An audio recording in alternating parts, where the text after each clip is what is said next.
Welcome back, everyone. Manchester Derby weekend. We won in the FA Cup, and in between that, Marcus Rashford has done an interview with the Players Tribune, and he said quite a few things. And there's two ways to look at it. We'll speak about that in today's video. Subscribe to the channel, drop a like. You know what to do. Thank you for your support. Let's get into it. So, Casemiro being the hero against Nottingham Forest, a set piece. It was quite a safe performance, in my opinion. We play Liverpool next, they won Southampton, and we play at Old Trafford in that particular quarter-final.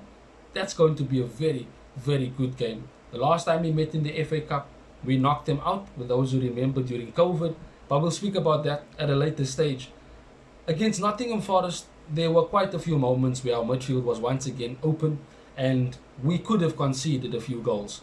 Nottingham Forest, again, lack of finishing, but Onana had a good performance, making crucial saves and good saves at that. He seems to be improving, now having the highest save percentage of any goalkeeper in England thus far.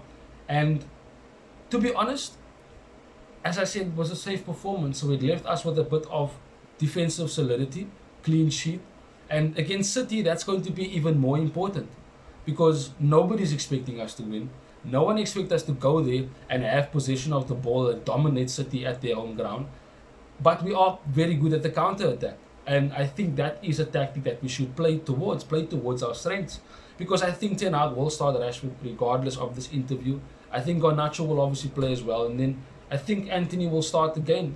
We know he scored a fantastic goal at the Etihad last season. Even though we lost the game, there is some confidence in Anthony after the performance he put in against Nottingham Forest. I personally would have played Ahmad in that game against Nottingham Forest. I probably would start him against City. I feel that he gives the team more. He's more technical with the ball by his feet, more direct than Anthony, and is more unpredictable than what Anthony is. So for me, I would have played Ahmad, but I think Ten Hag will go with the same front three that played against Nottingham Forest, because in his press conference he did say that there is no players that will be returning or joining the squad that was there for Nottingham Forest. So I think the same starting 11 will be there. But let's now focus on Marcus Rashford. What has he done? He's decided to speak out, and he said a few things that kind of irked me. And it's weird because why would he have this interview and there hasn't been a performance this season where we can say, you know what, maybe they are being a bit too hard on him. Maybe the critics are unnecessary. And I want to back him. He's Manchester United's number 10. He came through the academy. We know the story. But there isn't anything of substance that I can hold on to back him, to support him. Alan Shearer completely destroyed him in the post-match after the Fulham game, saying that he's throwing his arms in the air, blaming his teammates for not giving the ball to him. But there's no desire, there's no effort. He literally gets pushed off the ball. He finds himself, yes, making runs off the ball, but if he doesn't get the ball, he starts sulking. He's walking, he doesn't press as hard as he should, as we know Wayland does. He doesn't work hard enough. And for him to come out and have an interview, on the one hand, you know, he's trying to protect his image, the PR is doing its work. But on the other hand, you have to be doing your talking on the pitch. Nobody would care what happens in your personal life if you did well on the pitch. Last season, you were scoring goals, doing well, but this season, because you are not, people are asking questions. And as fans, we have the right to do so. You are paid to perform at a consistent high level for Manchester United. And you know the scrutiny is 10 times more if you are a Manchester United player.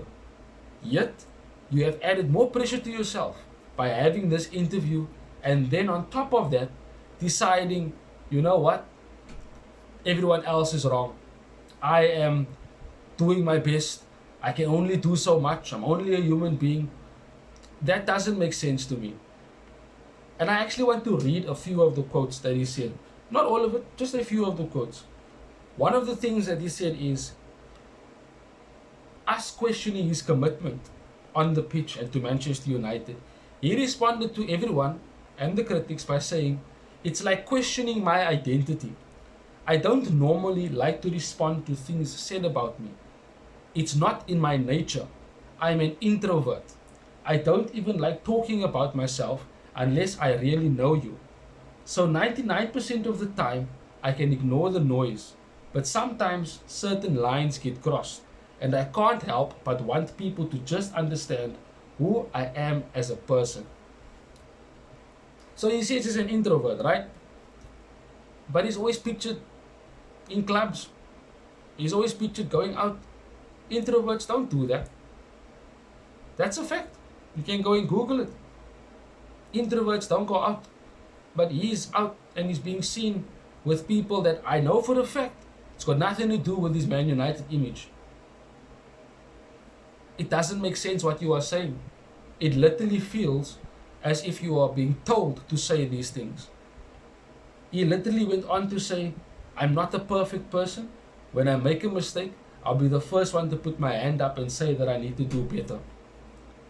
You haven't done better this entire season. You haven't improved on last season. So how can you say that you want to do better when you haven't done that? We don't see that energy on the pitch, but you're putting so much energy into making a video, an interview to somewhat clear your name.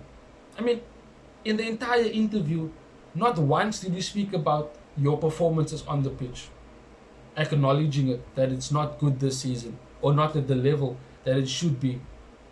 He went on, said that there was this hunger inside him.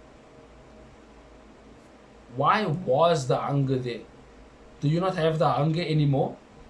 Honestly, I could go on in this interview. He has so many things that are critical to his image as a person, not even as a footballer. But nothing is being said about his performances on the pitch, which is the main aspect of what you are. Now, that being said, let's talk about City for a change. We know how City is going to play. And we know Marcus Rashford would want to use his pace against a high line. But he needs to and has to put in a performance in this game that is going to be noteworthy. Even if we lose, there needs to be a performance. A performance is needed. Not just from Rashford, but from everyone. If we want to have a positive result, at least a draw, then we need to put in a quality performance, a quality defensive performance. And it always pains me to have to make these previews where we're speaking about going to Anfield, going to the Etihad, and I have to talk about defending, trying to not concede, trying to stay in the game. I come from a time where we went to these stadiums and our thought was we're going to win. And if we didn't, at least there was fight. There was a desire to get a win.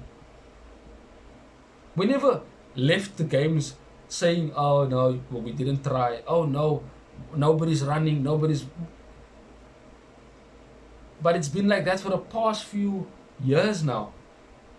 And this season, the most, it's happened quite a lot, where there's been a lack of performance and we end up losing the game, drawing the game late in the game when we concede a late equalizer. And it did catch up with us against Fulham. We can't keep having these mediocre performances and then we end up wanting to win. It's good to have that type of aspect in a team, winning when you're not playing well, but it can't be something that we rely upon all the time. We need to be working from the first minute. We need to be simply putting in the efforts and staying with our men, chasing them, running, hunting them down from the first minute to the last. You look at the FA Cup final against City last season, we were behind within seconds of the game starting because mentally we were not there. The second half starts and we concede the game. done, game over. We didn't have a pray after the second goal went in. Yes, the gear made a mistake and all that, but so many times we find ourselves in a tough situation in a game and we just crumble and fall to pieces. It cannot continue to happen. Ten Hag will definitely be under more pressure if that does happen. I don't think he's going to lose his job if we lose against City, as everyone expects. I do think maybe he gets until the end of the season. Of course, if we lose in consecutive games, 3, 4, 5 in a row, then probably, yeah, Ten Hag has to be out of the door.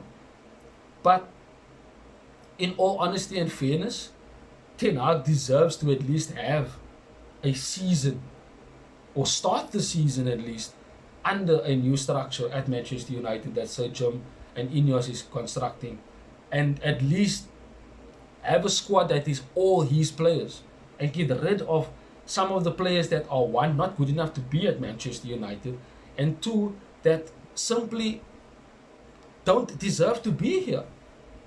Now you can put Rashford into that category. I'm sure some fans would do that.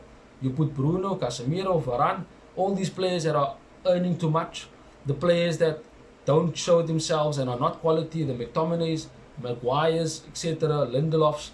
These are players that are not at the level that Manchester United need and require to compete at the highest level every season. So Jim talks about taking us back to winning titles and winning trophies. We need to get better players in. World-class players at that, and players that will want to work and win every single game and will live a professional life off the pitch so that they can be at their best when the matches do arise. But of course, it's going to be a tough game against City, but I'm excited for it. I feel like there might be some sort of surprise.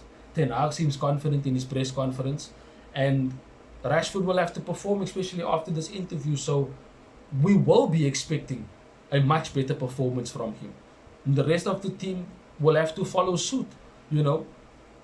If there's energy that comes from him, working, running, tackling, pressing, I'm sure the rest of the team will have the same mentality, because there are others in the team that have that mentality of wanting to win, but it's 2 or 3. It's not all 11 players. That needs to be where we find ourselves, being in unison on the pitch, having the same desire to win, to do well, to perform well. Yeah, enjoy the game. Drop a like, subscribe to the channel. It's going to be a tough watch. We're probably going to be sitting back most of the game. And if it turns into a slugfest and City decides to score 3, 4 goals, it's nothing different that hasn't happened before. Last time we went to the Etihad, we lost 6-3. We conceded 6 goals, a Haaland hat-trick, a Foden hat-trick. It's not entirely out of this team's reach to go and collapse and have the team like City score goals as they please. So I'm hopeful for the performance, but we'll have to definitely see what type of performance we get on Sunday, because right now we are unpredictable. Enjoy the weekend, enjoy the game. Till we see each other again soon, Red Devils. Bye-bye. Thanks for watching. If you want more content on Manchester United, like, share and subscribe.